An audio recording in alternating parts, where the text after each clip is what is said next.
All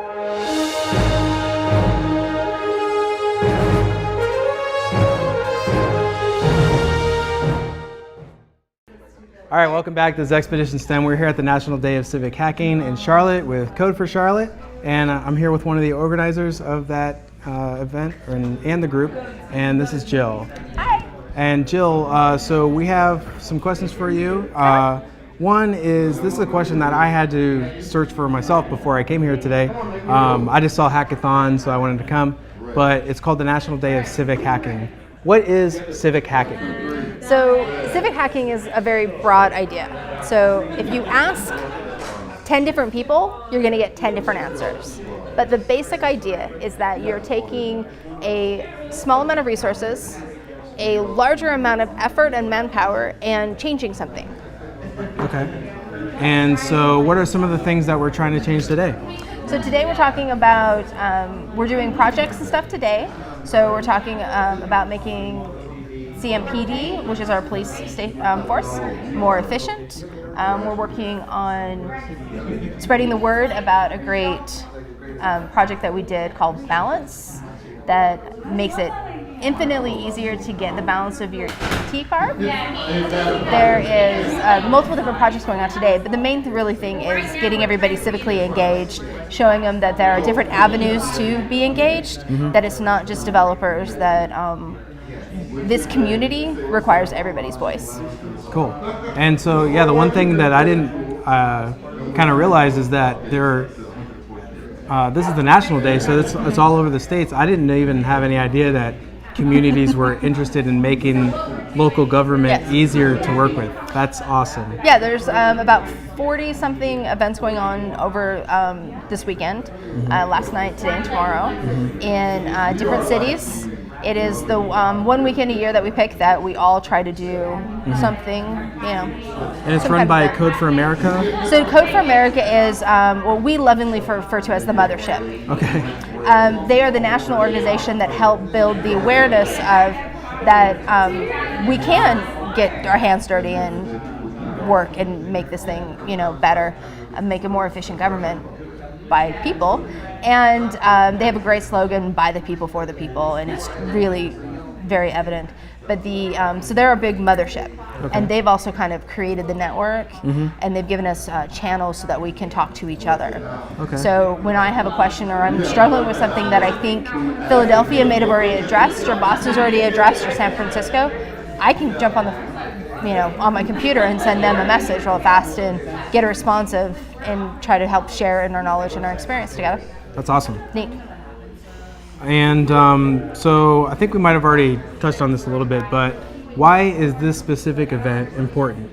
This event is important because it gives us the chance to really go out in the community and try to bring people in who have never been to a Code for Charlotte event. And there are, how many have there been? At least I've talked to like 10 so far that people have. They're new, right? Yeah, they're new. Yay! So good job on the outreach. That's Thanks. great. Yeah. So that's a huge one. That's what a lot of these the larger events are for. Our weekly work nights, which we call hack nights, are much more geared towards our active brigade members that are working on projects. Okay. This kind of stuff is helping to augment those people. Okay. And so some hackathons, it's like you go there for a weekend and you work on a project, but these are actually projects that have already been started or at least been thought of so far. And so do you find that the new members that have visited, that have you gotten programmers, have you gotten non-programmers, or what kind of stuff have you found that the new people are bringing to the table? So I've been doing a lot of concerted effort on outreach to marketing and storytelling. We're really good at creating the software, designing it, doing that piece. Not so good at sharing the message, because we're very heads down getting our work done, right?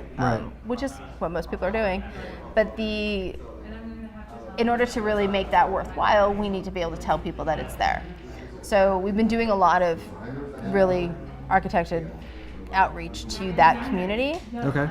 We chose to do active projects instead of coming up with a new project like a typical hackathon, because I want to get those people in and give them something tangible to start working on, Right. to keep them motivated and keep them coming back. Right. We have about 9 projects actively running right now, but we've only represented 5 right now today. So that way, those 5 are the easiest, the lowest barrier of entry. Okay. So that's why we picked those. All right. And so, do you guys have like a website or something that you can go check out?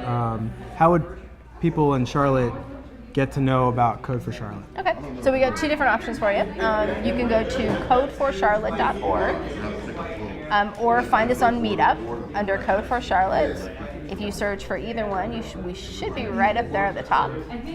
We are actually in the process of redesigning our website now, so my hope is by the time this video is done, it'll be done. I guess I better get working on this video so that makes the web developer go faster. go faster.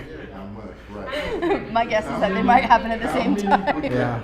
So yeah, you can go to codeforcharlotte.org, check us out there, and the meetup is a great way to kind of get our schedule of what events we're doing. Awesome. And you mentioned earlier one of the projects is called Balance. I found that one super interesting just because of the way that it's being hacked, that sort of thing. And for those who aren't familiar with the general term hack, it's not like you're breaking into a bank all the time. Right. But so can you tell us a little bit about the Balance program and sort of, you mentioned earlier like what it does, but go in a little more in detail, and then if you could sort of explain how it works, like through the internet chart. magic? Yeah, the internet magic. So Balance is a piece of software that was actually developed by Code for America and has been released open source to anybody. What it is it allows you to text in and get the balance of your EBT, which is what the food stamp system is called in most states. The EBT balance currently in almost every single state, you get it on a website, or you call in and go through a digit prompt, through your little phone prompts. Neither one of them are a great option. So instead of asking for access to basically the food, the food stamp system's bank account, which is what we would require to get those balances to send out to you, what we did was create an API. That's the internet magic part. What it does is you text a specific number, and it's always the same number. We've set up the number. Enter in the text your 16-digit number and your 4-digit PIN code, and then hit send. And it's going to call that number because you've sent a text, right? So what it's going to do is it reads your phone number. It calls in to the rights to the food stamp system, goes through the prompts, types in your digits for you, which is amazing. That's awesome. So North Carolina, it literally calls and it dials a 1. It waits 3 seconds and it dials a 2. It waits 3 seconds, it dials a 1. It waits 3 seconds and then it dials in your 16-digit number. Waits, and then dials in your PIN code. And then it listens to the message, because that's how you get your balance. It transcribes it, and then texts it back to you. That's awesome. How does it transcribe it? What sort of tech does it use to do that? Right now it uses a Google Transcribe. Awesome. And so how long does that process take on average? About 20 seconds. That's pretty good. Right. Yeah, that's awesome. Internet magic is magical. Great. When people text in and it's calling, can it handle multiple texts at the same time? Okay. We have not hit a number where it can't handle. Okay. But backtracking, we're also bad at telling people what we do. So I'm not sure we've ever truly tested the system, but so far we haven't had any problems. Okay. Don't expect to. Right now, literally what they're working on in the couch is an international translator. Right now, it only translates in Spanish. So they're converting it over to an international translator service, so that it will translate any language. That's awesome. Why do you find the SMS option necessary? Why, if you can do it via phone, if you can do it on the web, Why do it via text? So on the web, the problem with that is about 75% of the people on food stamps don't have data on their phones. And might not have data anywhere at home too, right? Right. About 60% don't have any kind of internet at home. Wow. So they don't have a way for them to check that. So that's an example of not actually understanding your users before you set up a system. Right. And the problem with calling in is, have you ever called in? If you remember what it was like. People love dialing 800 numbers. Yes, love dialing 800 numbers. And like when you call them to make an airline reservation, your favorite thing is going through those prompts, right? Yeah, of course. And telling the computer all those things. Yeah. That's like everybody's least favorite thing to do. So that's basically what you're forcing an entire community to do. Plus, you're doing it oftentimes in a grocery store with the kids in tow, with people around, with all of that confusion. And if you dial one thing wrong, as we all know from the lovely phone trees, you're back to square zero, right? So they shoot them all the way back. Yeah, so there's all the numbers in the card number, and then you have to put your PIN in. If you miss one of those numbers, now you have another 5 minutes. Yep. Right. The only other place your balance comes up is on a receipt. So when you use your card, the balance is shown on there. But when money's deposited back into that, it doesn't necessarily notify you. It seems like one of the other benefits is sort of like we already said, ease of use, but it's not like you even have to, since most phones save your text history, you can literally just resend the last text at you, and it's the same characters and all that. So same characters, same phone number, all of that stuff. So all you have to do is hold it down, hit resend, and it's gone again. That's awesome. So if people want to find out about the Balance program, where can they go? Is it on the Code for Charlotte website? Is there like a separate link, or do you have like a separate area or a website for that sort of thing?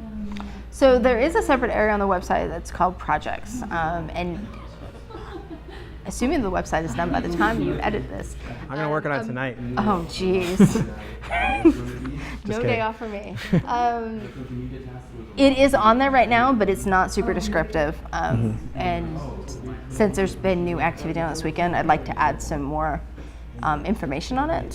But yeah, codeforcharlotte.org is a great place to find out about our projects, what we're doing, where we're meeting. Awesome. There's some links on there as well as like what civic tech is, civic hacking. Code for America's founder and executive director, Jen Palka, did a great TED Talk about it. There's a link on there. Okay. What's the difference between civic tech and civic hack?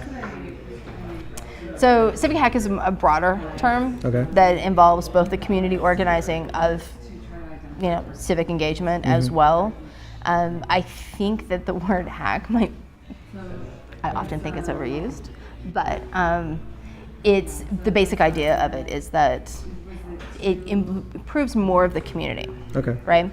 Civic tech is interesting. That whole civic tech movement is interesting to me because it is so ingrained in community. You can't do civic tech without community. Right. And you can't attempt to do any of the things that we're trying to do and to fix. I want to make your government more user-friendly. Right. I think that government is accessible. I think they should be user-friendly. I think they have the capacity to be amazing. And that's our goal. Like that's the underlying thing that drives everything we do. Is that bizarre belief I have that they can do that, they are that, and that they can do that, and it just takes us. What is there one project that is sort of like on your dream list that you would love to see, like maybe like right now or later in the future? Anything you want, doesn't have to be something that you work on or even Code for Charlotte. But is there one thing that's like, oh God, I wish I did it this way or something like that? So I could say dream project. Jeez. So dream project would probably be, I would like to figure out a way to improve parolee success rate. And how would you? I don't know a whole lot about that area. So how would you improve it? As we all can pretty much guess, they have a really crappy success rate. The recidivism rate is not good. They often get sent back quickly, usually within the first year. And I don't think that's necessary, but I also don't believe they're given the tools and the knowledge to succeed. Okay. So I would love to figure out a way to help that. Awesome. Right now, we are. I have a friend of mine that's doing a research project that involves part of that community. So she has shoveled in some questions into her survey so that I can start gathering some data to figure out what tools are needed. So it's on my wish list. That's far away. I could say that my dream program, which isn't necessarily a project, is we want to do a civic tech incubator. And we want to homegrown the civic tech community in Charlotte. That's awesome. Yeah. So that's probably a couple years down. Okay. And so for your Tuesday hack nights, they're here in the same building, right? So same room. We're in the Music Factory building near downtown Charlotte. It's great space, great. Isn't it beautiful? Space, yeah. Yeah. So we're in the Avid Exchange Music Factory, and the co-working space that we operate out of is called Industry Charlotte. Okay. And this is the room that we're usually in, unless there's a really big event that night, and then we're nice and we go to one of the smaller rooms. But otherwise, we try to be in here. Cool. So we're easy to find. But yeah, every Tuesday night, 7 o'clock, Industry Charlotte. Join us. Awesome. Thanks, Jill, for joining us. Appreciate all the knowledge about the balance thing. It sounds really interesting. And yeah, for those that need more information, check out codeforcharlotte.org and check out their meetup site.